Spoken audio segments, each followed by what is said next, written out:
아멘. 할렐루야. 자, 오늘 이게 창세기 24장 1절로 67절 말씀은 이게 사라가 죽은 후에 이게 아브라함은 이삭을 결혼시키는 장면입니다. 근데 이 결혼시키는 장면이 창세기에서 가장 긴 67절까지 장황하게 설명을 합니다.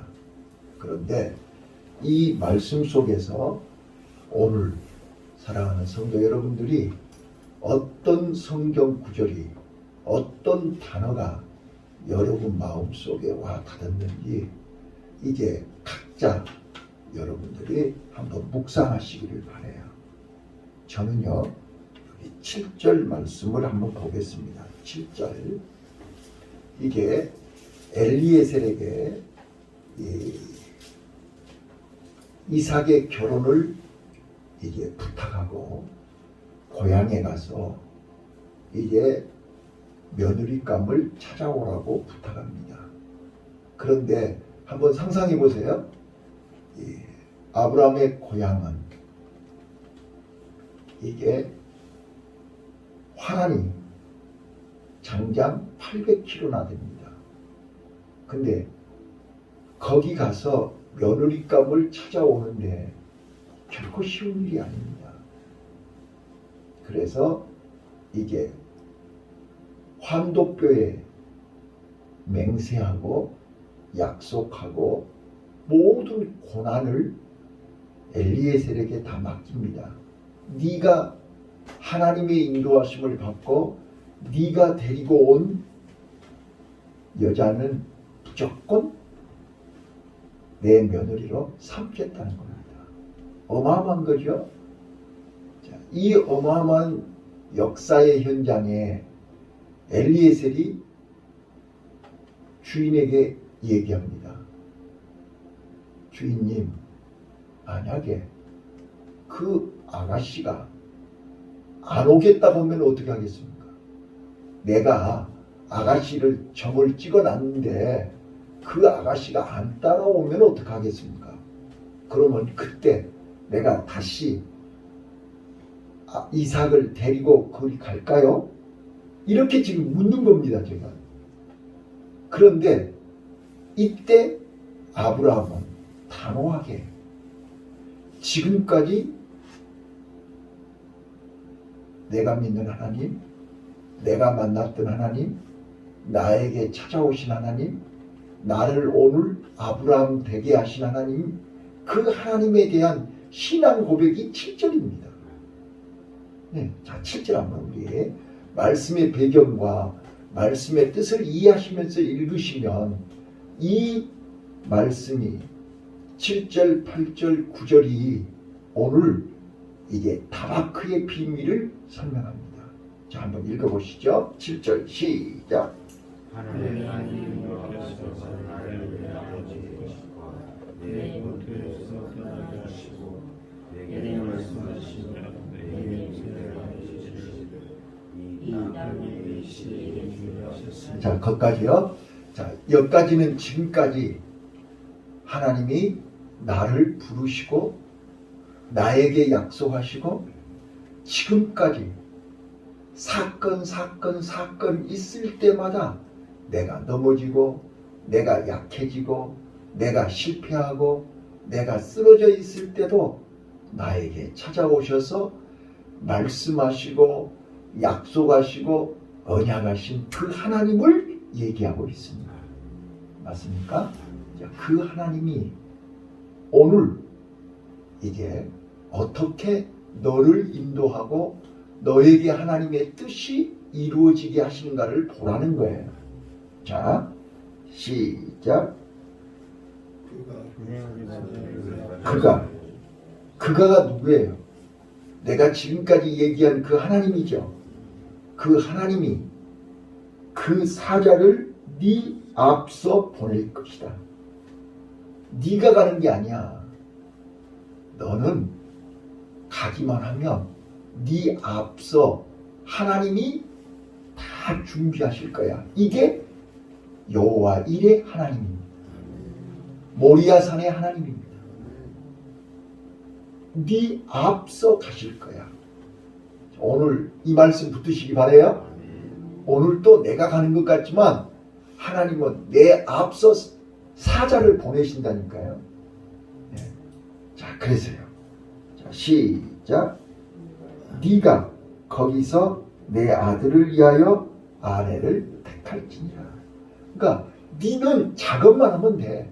너는 순종만 하면 돼. 하나님이 앞서서 작업하실 거야. 만일, 자 8절 보세요. 만일, 시작. 만일 내가 너를 저주하지 아니하면 나의 인생과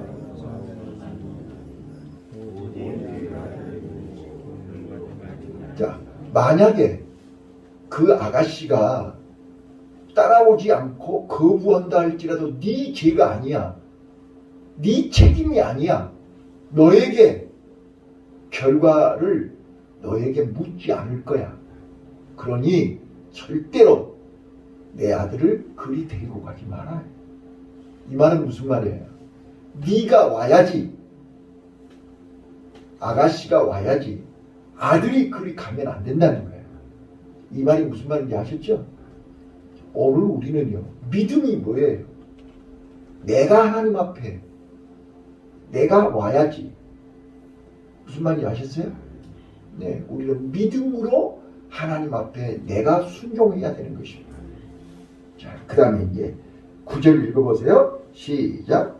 종이 이에 주인 아브라함의 환도뼈에 손을 넣고 이 일에 대하여 그에게 맹세하시니라. 여기 환도뼈가 나오죠. 이 환도뼈는 성경에 딱 두 군데 나옵니다. 오늘 여기 아브라함의 환도뼈가 나오고 야곱이 약복강에서 환도뼈가 이골 되죠. 네, 이스라엘이 되는 거예요.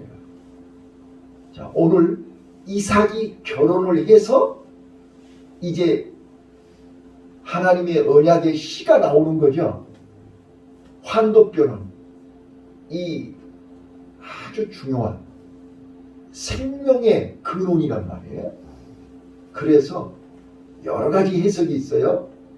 여러 가지 해석이 있는데 이거는 최고의 죽고 사는 언약이 성취되는 생명이 나오는 이 환도뼈는 이게 우리 생명하고 관련이 있는 거잖아요. 네. 자, 그래서 중요한 맹세를 하고 엘리에셀이 화란으로 출발을 합니다. 자, 그래서 1절부터 9절까지는요, 아브라함이 엘리에셀에게 이삭의 결혼을 위탁하고 부탁하고 맡기는 내용이고요. 이제 10절부터 53절까지 드디어 이제 엘리에셀은 하나님이 앞서 행하실 것을 믿고 출발했습니다. 그래서 아무것도 없이 엘리에셀은 하나님이 역사하실 걸 믿고 화란에 도착했습니다. 우물가에서 기다리고 있습니다. 누가 누군 줄을 모르니까 뭐라고 기다리고 있어요? 하나님, 내가 이 어마어마한 일을 하는데 어떻게 내 마음대로 할 수 있습니까?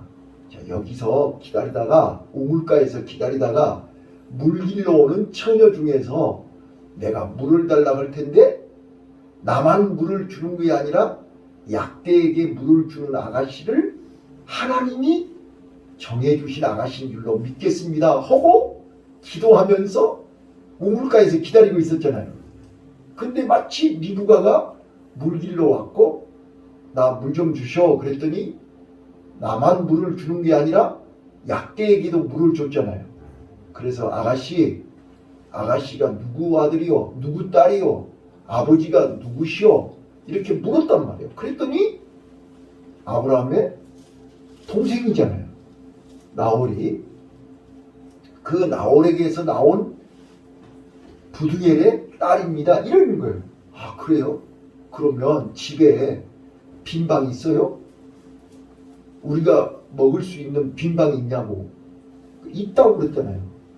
그래서 자초지종 얘기를 하고 이제 이 리브가가 하나님이 정해주신 이삭의 아내감이구나 하고 같이 이게 얘기를 했더니 이게 라반이 왔고 라반의 인도함을 받아서 이제 집에 들어가서 지금까지 있었던 자초지종 얘기를 다 하죠. 그랬더니 부두엘이 뭐라고 그래요?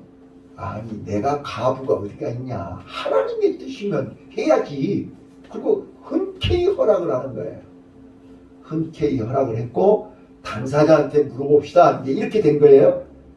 그래서 리브가한테 물었더니 리브가가 가겠나이다 그랬죠? 그래서 이제 54절로 67절까지 이게 리브가를 데리고 그 머나먼 800km를 돌아오면서 이삭을 만났고 이삭과 함께 이게 결혼을 했다. 여기까지가 오늘 내용이에요. 자, 그래서 여기서 이제 우리가 세 가지를 비밀을 발견할 수 있어요. 첫 번째는요, 처음부터 끝까지 엘리에셀의 충성이죠. 예. 자, 오죽했으면 아브라함이 나에게 자식을 안 주시면 엘리에셀을 후사로 삼겠습니다. 이 정도로 신뢰했던 사람이잖아요. 믿었던 엘리에셀이 끝까지 주인의 기대에 어긋나지 않도록 충성을 실천으로 몸으로 보여준 거지요. 오늘 나와 여러분은요, 진짜로 하나님 앞에서 엘리에셀처럼 충성한 일꾼이 됐으면 좋겠어요. 네. 그래서 세상에 며느리를 데려오는 일에 엘리에셀을 보냈다니까요. 그 정도로 아브라함이 신뢰하고 신임하는 사람이었다. 그런데 엘리에셀은 주인의 기대에 부응하여 주인의 기대에 어긋나지 않도록 하나님 앞에 기도하고 하나님의 인도를 받으면서 끝까지 임무를 수행했다. 우리 끝까지 하나님이 우리에게 주신 사명을 완수할 수 있기를 바랍니다. 두 번째, 리브가의 순종이요. 자, 리브가가 엘리에셀의 말을 듣고 하나님의 뜻에 순종하는 것입니다. 예수님이 내 원대로 마옵시고 아버지 원대로 하옵소서. 그 800km가 되는데 신랑의 얼굴을 본 적도 없고 이 엘리에셀이라는 사람이 어떤 사람인지도 모르고 800km를 따라 나섰다. 아무나 할 수 있는 게 아닙니다. 믿음은 아무나 가질 수 있는 게 아닙니다. 오늘 하나님의 언약, 하나님의 말씀, 하나님의 약속을 믿고 결단할 때, 순종할 때 기적은 이루어지는 것입니다. 그래서 우리는 하나님의 말씀을 듣고 하나님의 말씀을 읽고 하나님의 말씀이 내 안에 올 때 우리는 결단하는 것입니다. 순종하는 것입니다. 지키는 것입니다. 순종하는 순간 그때부터 하나님이 역사하시기 시작합니다. 그래서 리브가는 이제 역사에, 하나님 나라 역사에 길이길이 남는 주인공이 되는 것입니다. 마지막 세 번째입니다. 리브가의 식구 부두엘과 라반과 모든 식구들을 봐보세요. 엘리에셀의 말을 듣고 리브가가 우물가에서 있었던 기적적인 사건을 듣고 이거는 하나님의 뜻이다. 기쁨으로 허락했습니다. 아멘. 그래서 여기는 억지가 하나도 없습니다. 엘리에셀이 기쁨으로 충성했고 리브가가 기쁨으로 허락했고 리브가의 모든 식구들이 기쁨으로 리브가를 보냈습니다. 이게 다 하나님의 뜻입니다. 하나님의 역사입니다. 하나님의 은혜입니다. 하나님의 축복입니다. 이게 라바크입니다. 라바크는 연합이라는 뜻이요, 끝까지 떼어놓을 수 없는 꽉 달라붙은 하나가 된 연합을 의미하는 것입니다. 그래서 하나님이 연합시켜 놓은 것은 인간이 뗄 수가 없다고 설명하는 것입니다. 그리스도와 교회, 교회와 그리스도는 다바크입니다. 뗄래야 뗄 수가 없습니다. 인간이 뗄 수가 없습니다. 내가 예수 안에, 예수님이 내 안에, 이 다바크는 사단이 떼어놓을 수가 없습니다. 그래서 예수님이 나는 포도나무요 너희는 가지니, 가지가 나무에 붙어 있으면 다바크입니다. 열매를 맺게 되는 것입니다. 말씀을 마치겠습니다. 오늘 이 이삭과 리브가의 결혼은 영적으로 예수님이 이 땅에 오셔서 교회와 한 몸이 되는 놀라운 영적 비밀입니다. 그래서 예수 안에서 나와 여러분이, 교회는 성도입니다. 예수님과 성도가 한 몸이 되는 순간 하나님 나라가 이루어지는 것입니다. 오늘 우리 다바크의 비밀, 헤세드의 은혜가 오늘 나와 여러분 가슴 안에, 또 오늘 하루 내 삶 속에서 아름답게 열매 맺는 축복이 있으기를 예수님 이름으로 축원합니다. 기도하겠습니다.